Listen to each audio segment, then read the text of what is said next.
আব্দুর রাজ্জাক তার বাড়ির পাশের মাত্র 4 শতাংশ জমিতে রোপণ করেন বোম্বাই জাতের এই 16টি আখের চারা। এই জাতের আখ লম্বা, রসালো ও সুস্বাদু হয়। বাজারে এর চাহিদাও রয়েছে প্রচুর। প্রতিটি আখ বিক্রি হয় 70 থেকে 100 টাকায়। গত বছর এই আখ বিক্রি করে আয় হয়েছিল প্রায় অর্ধলক্ষাধিক টাকা। এবছর সেই আয় বেড়ে দাঁড়িয়েছে প্রায় 75,000 টাকা, বলছেন এই কৃষক। শখটা হলো আমি বৃদ্ধ মানুষটা ভ্যান চালাই।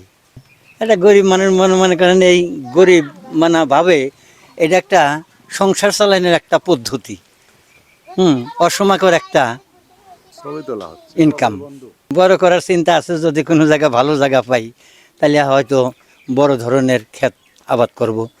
এই চাষাবাদ শুধু রাজ্জাকের জন্য নয়, এলাকার অনেক কৃষকের জন্যই অনুপ্রেরণার উৎস হয়ে উঠেছে। বোম্বাই জাতের আখের চাহিদা, স্বল্প খরচে চাষ এবং ভালো বাজার দর সব মিলিয়ে এটি হতে পারে বিকল্প আয়ের একটি চমৎকার পথ।